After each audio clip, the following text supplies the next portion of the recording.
There's a storm coming. You sound like you're looking forward to it. I'm adaptable. What are you? Gotham's reckoning. What we're constructing here is a very, very elemental conflict between good and evil. Why didn't you just kill me? Your punishment must be more severe. Did they kill him? I'm not sure. It's the true completion. I won't bury you. Buried enough members of the Wayne family. And takes everything to a whole new level. We were in this together. And then you were gone. It's a multi-layered story with massive amounts of action. The Batman has to come back. Chris was able to amp up the stakes for this last movie and really take it to places that I don't think anyone's expecting. What if he doesn't exist anymore? He must.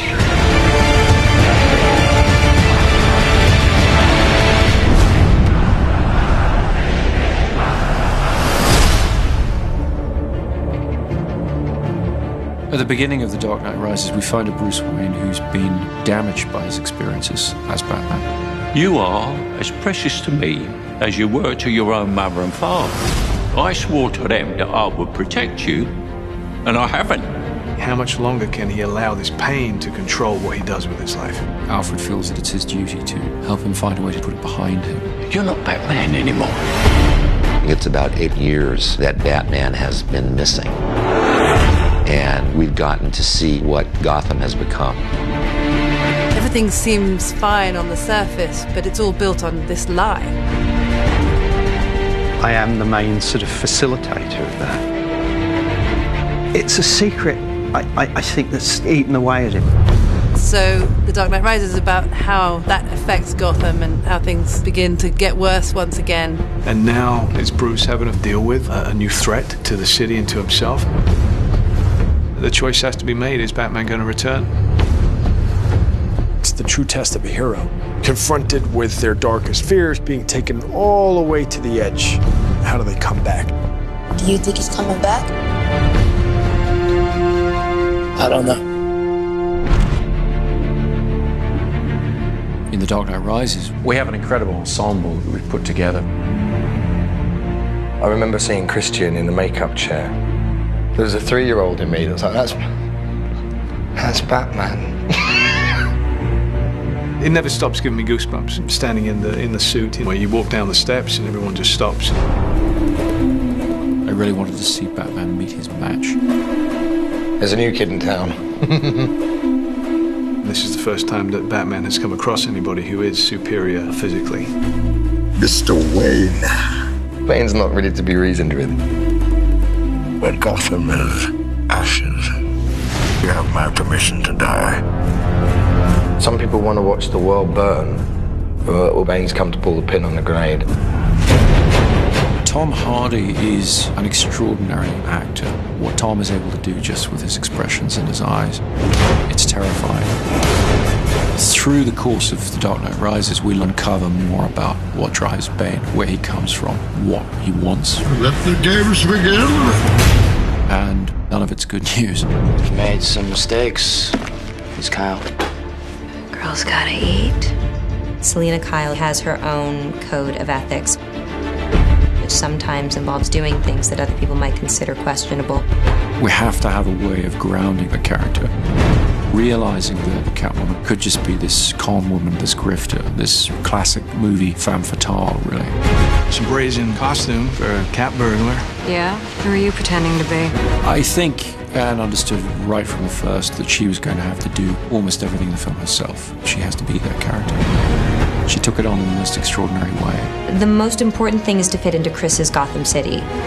My Catwoman has to be Chris Nolan's Catwoman. Don't be shy. When you cleaned up the streets, you cleaned them good. Pretty soon we'll be chasing down overdue library books. My character, John Blake, is a proud police officer.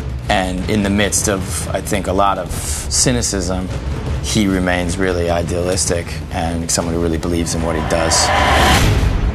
We have a new character played by Marion Cotillard, Miranda Tate, a member of the Wayne Enterprises board, and she's trying to pull him out of his shell and get him back into the world. Don't worry, Master Wayne.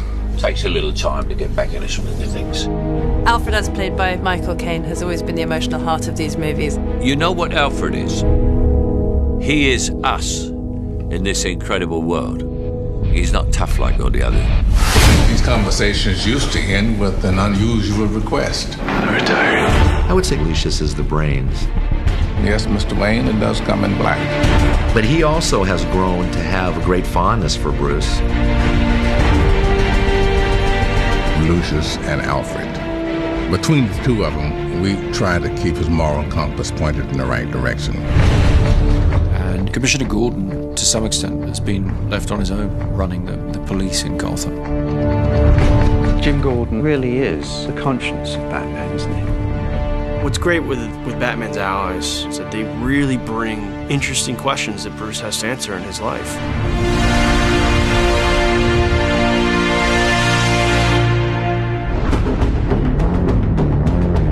Chris has always had such a strong sense of spectacle, with this good human story to it as well. He turns those big action movies into something very intimate and emotional. You feel very close to all those people.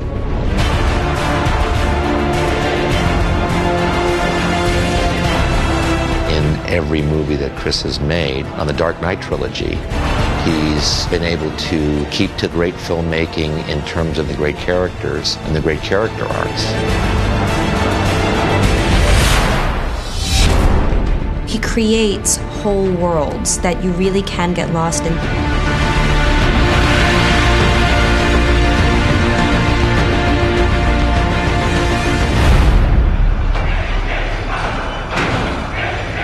What does that mean?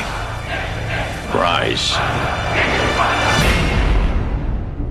The Dark Knight Rises is certainly the biggest film that I've undertaken, by far. We really looked back to the silent era of motion pictures,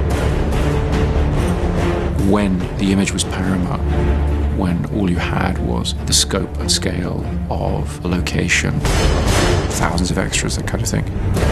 That's the kind of storytelling I was interested in exploring. Dark Knight Rises is about trying to get some of that romantic scale and modernism into it in a sort of epic way. We started the shoot in India, then we moved to the UK. After that, we went to Pittsburgh, Los Angeles, Manhattan. It's been relentless action from start to finish. We've expanded into the largest of genres, the war movie, the disaster film. They add scale, raising the stakes from a place where they were already extremely heightened. We do get a great kick out of doing this action work.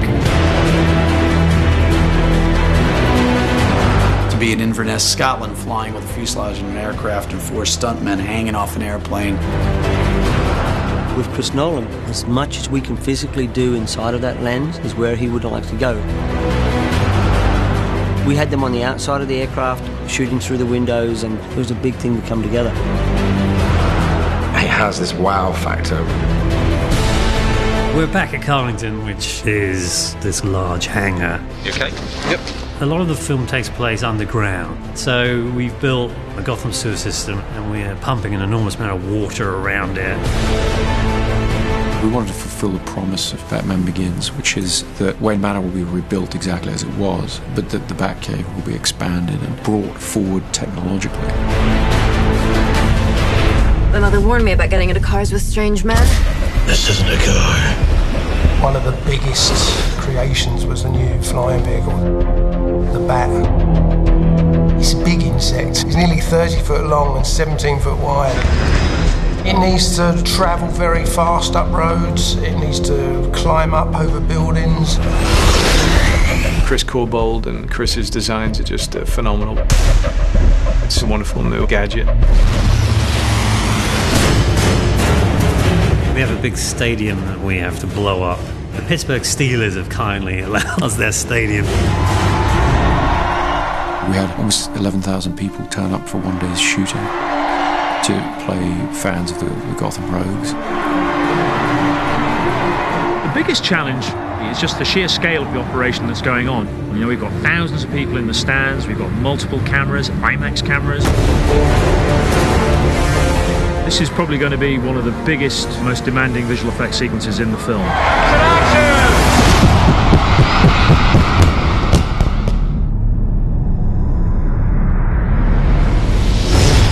We needed to up the scale of the city, and there's only one place that you can do that, and that's New York. In the Wall Street sequence, there's a big battle between the police and all the mercenaries. They've got something like 1,200 extras.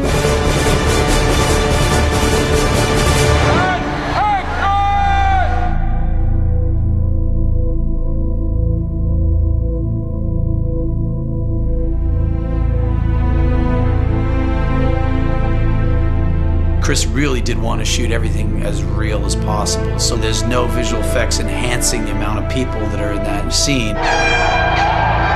This was 8 months of preparation has gone into what you see here, working with the city, with the departments in order to control this set.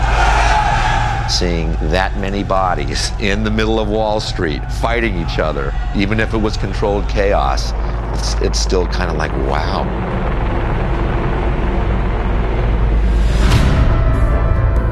People of Gotham, we have not abandoned you. What does that mean? It means we're on our own. This is certainly the biggest movie that I've ever worked on. But then emotionally, it feels like something that a lot of people can tap into. It's wonderful. It kind of brings things full circle. You see only one end to your journey. Sometimes a man rises from the darkness. Every great story deserves a great ending, and we've really tried to be true to that. The Dark Knight Rises is our attempt to give that great story its great ending. We will destroy Gotham.